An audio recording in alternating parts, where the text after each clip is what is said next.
How's it guys? My name's Ion, this is Liam, and today we're going to talk about ecosystems. Looking forward to it. I think it's going to be an interesting video. And yeah, so I'll start off talking about biomes, particularly the biomes found here where I live in KZN, and that is the KZN forest, coastal belt, and grassland. So the KZN forest and coastal belt are sort of very, very similar because they're both found in the same place. And that stretches up here from here in Durban all the way up to Mozambique. So Durban to like Cozy Bay area.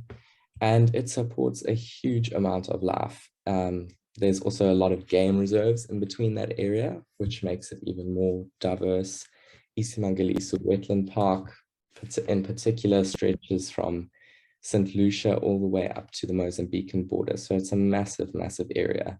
And that has a lot of forest and even some grassland, which is the other biome I'm going to talk about. And it's very interesting to visit that area because you can see everything from elephants in the coastal forest to the small dung beetle rolling across the road. So there's certainly a lot of biodiversity in that area. And yeah, those ecosystems I found quite fascinating, mainly because I've spent a lot of time in that area since I've lived in KZN. And yeah, it's really, really awesome. I live in the Western Cape, and the largest biome we have around here is the fynbos, which is Afrikaans for fine bush. And it has a huge biodiversity and lots of interesting species like the Angular tortoise, Cape Grijsbok, klipspringer, bontebok, caracal, and leopard, although the two cats are very rarely seen. We have lots of endemics as well, like for birds, for instance, we have Cape Sugarbird, Orange-breasted sunbird, and Cape Rock Jumper as well. Fynbos is one of the world's six floral kingdoms because of its huge biodiversity, and it has over 9,000 plant species, 6,000 of which are endemic.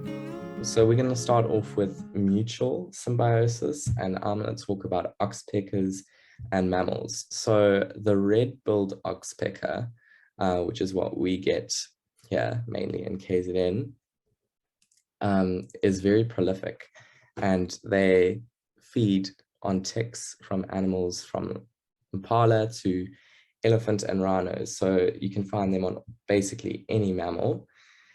And yeah, they basically, it's a symbiotic relationship because each animal benefits. The bird gets a meal and the animal gets free from ticks. So that is the benefit from the relationship. However, it can have a negative impact when the oxpeckers decide to pick at the mammal's wound if they have one. Yeah. And that cannot go so well sometimes and make it worse. But the red-billed oxpecker at one point was critically endangered and it was on the brink of extinction. And due to conservation, they were able to get their numbers back up and save them. So that's really good because they play a very important role in the ecosystem.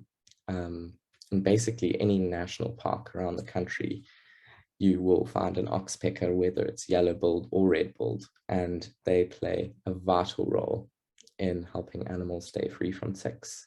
I live down on the coast, and another great example of mutual symbiosis is the relationship between clownfish and sea anemones. Clownfish keep sea anemones clean and parasite free, while the anemones protect the clownfish by stinging anything that comes close. The clownfish are protected against the stings by a layer of mucus on their skin.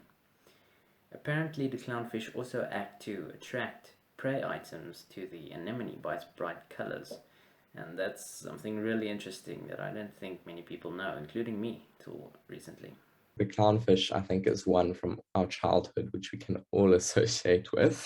But yeah, no, it's very interesting. I love clownfish. I always wanted a fresh seawater fish tank. My dad would never let me get one. Yeah. Yeah.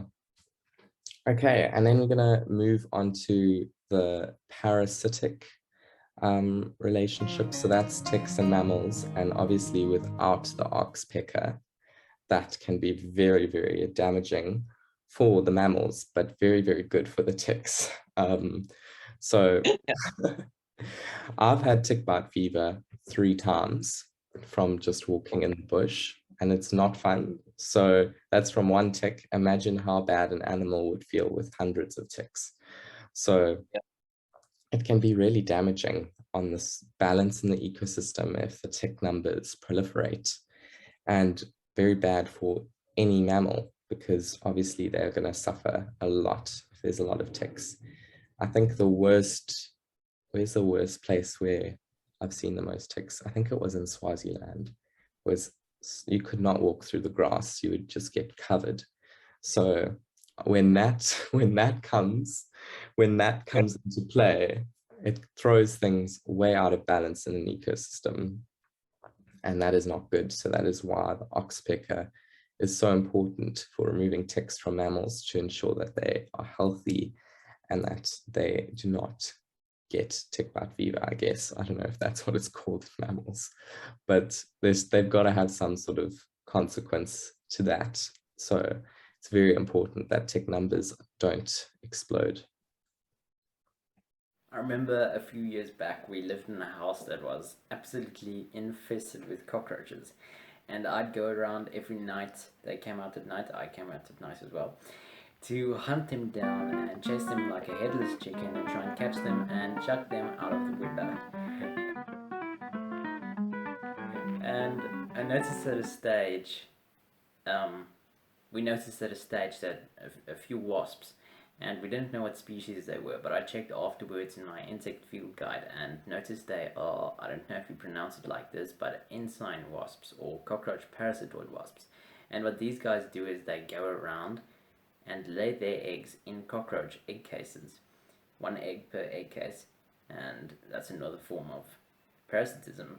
Yep. Elephants are obviously the biggest land mammal, and with that size and that power comes a big impact that they can leave behind, particularly in a forest environment and when the population explodes. So although they're a good population, controlled population of elephants can be really healthy for an ecosystem, distributing seeds of plants and ensuring that the bush doesn't get too thick, it can have the opposite effect when the population explodes. And a really good example of that is Thorny Bush Game Reserve in the Lowvelds. I was there last year in October, and I was quite fascinated by how the ecosystem had completely changed to what it actually should be because of too many elephants.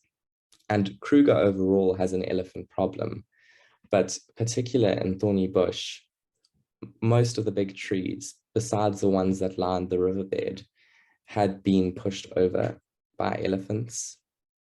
And that would obviously have a massive impact on any creature which lived in that tree, because the tree would die.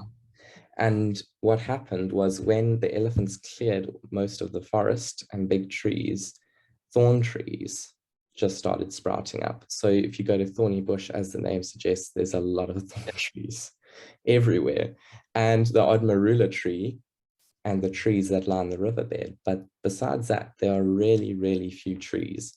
So the elephants there have had an extremely negative impact on that ecosystem.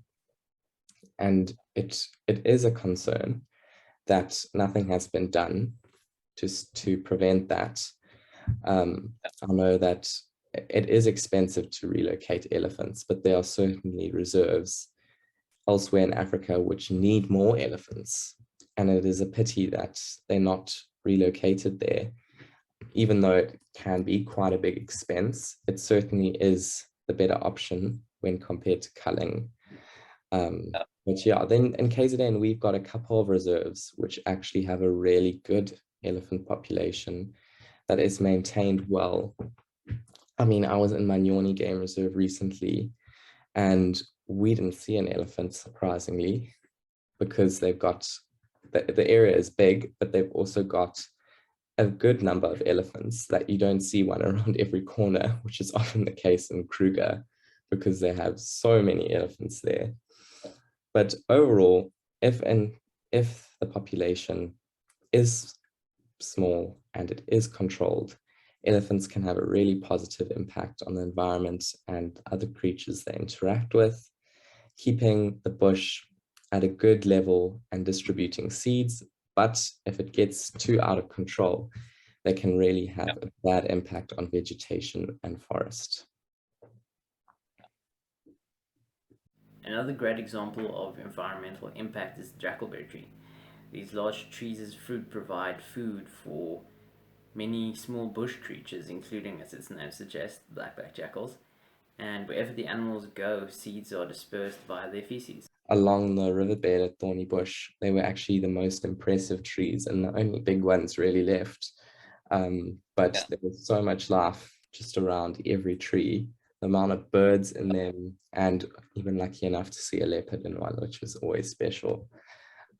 So yeah, I think the jackalberry tree is really fascinating. Yeah, so thank you for joining me, Ian. It's a pity that Connor and Josh couldn't be with us today, but I'm sure we'll do a group Zoom really, really soon. And yeah, we the Bush Boys, and thank you for joining us for this video today. Thanks for watching, guys. Please remember to Like and comment. subscribe. See you next time. Cheers.